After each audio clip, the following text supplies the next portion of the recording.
સૌપ્રથમ પ્રભુ ઈસુ ખ્રિસ્તના નામમાં આપ સર્વને પ્રેમી સલામ.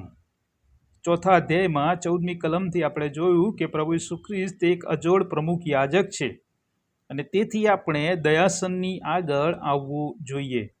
એ 5મા અધ્યાયની 1થી 10 કલમમાં આપણે પ્રભુ ઈસુ ખ્રિસ્તની યાજક સાથેની સરખામણી જોઈશું અને તે કેવી રીતે શ્રેષ્ઠ છે તે જોવાનો પ્રયત્ન કરીશું. સૌપ્રથમ તો આપણે યાજક અને પ્રબોધક વચ્ચેનો ફરક સમજીએ.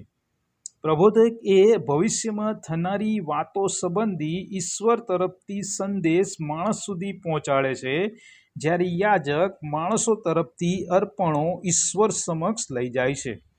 યાજકોના 2 મુખ્ય લક્ષણો આપણે જોઈ શકીએ છીએ.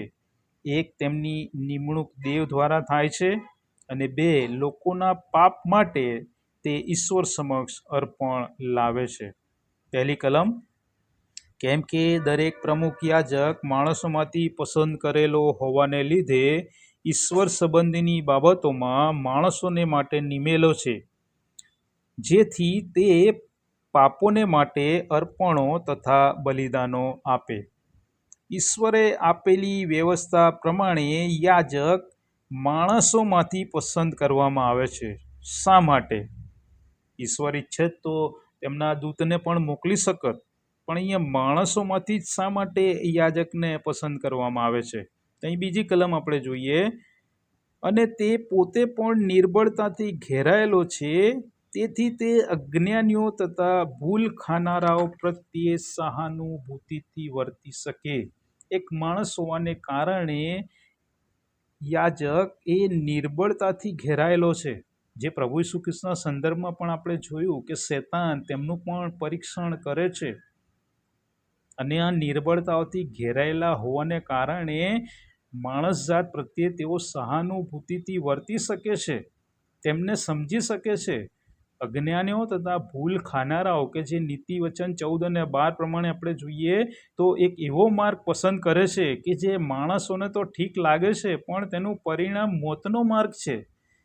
મોતથી બચાવવાને માટે યાજકોને માણસોમાંથી લેવામાં આવે છે, કેમ કે તે નિર્બળતા શું છે તે જાણે છે. ત્રીજી કલમ, તે કારણને લીધે તેણે જેમ લોકોને સારું તેમ પોતાને સારું પણ પાપોને માટે અર્પણ કરવું જોઈએ. પોતે નિર્બળ છે માટે સર્વપ્રથમ તેણે પોતાને માટે અર્પણ કરવું જોઈએ અને પછી તે લોકોને માટે અર્પણ લાવે.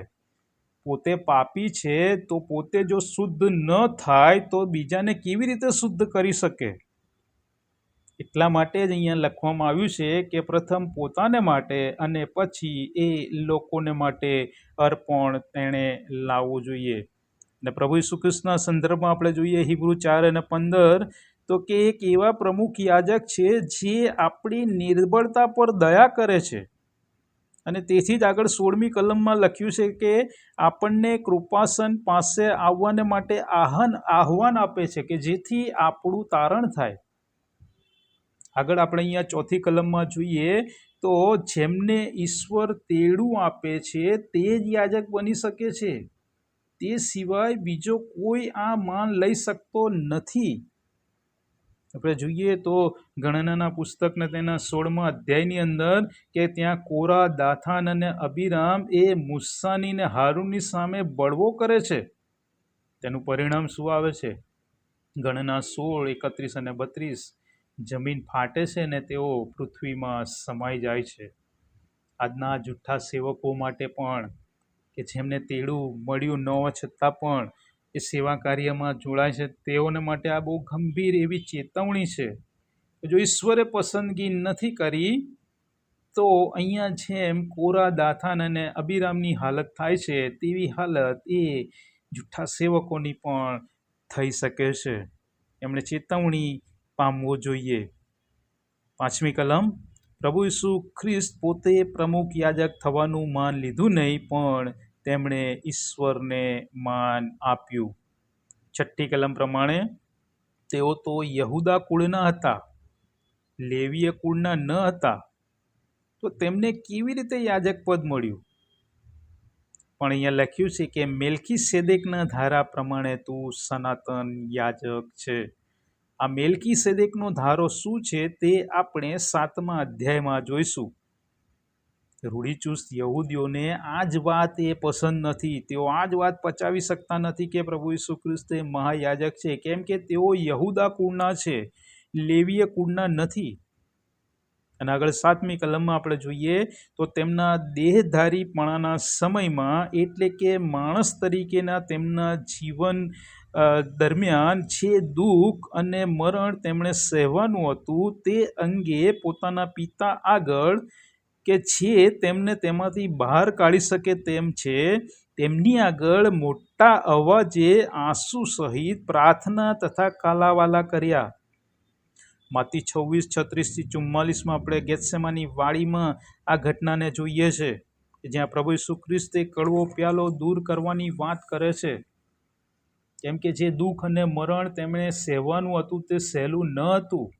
તેઓ પોતે જાણતા હતા કે તેઓ એવા દર્દનાક અને ભયાનક મૃત્યુ તરફ જઈ રહ્યા છે, અને તે પોતે પોતાની જાતને એ ઈશ્વર આગળ એ વિનંતી કરતા જોવા મળે છે. પોતે ઈશ્વર હતા, પોતે ઈચ્છત તો તેમાંથી બહાર આવી શકત, પણ તેઓ એક મનુષ્ય તરીકે હતા, દેહધારીપણામાં હતા, એટલે તે વાત તેઓ ભૂલ્યા નહીં અને પિતાની આગળ કાલાવાલા કર્યા, કે જે તેમની વિનમ્રતા દર્શાવે છે. પોતાનું ધાર્યું કરાવવા બાળક જેમ પિતાની આગળ જીદ કરે તેવું તેમણે કર્યું નહીં. છતાં પણ અહીંયા આપણે જોઈએ કે આગળ લખ્યું છે કે તેમની પ્રાર્થના સાંભળવામાં આવી.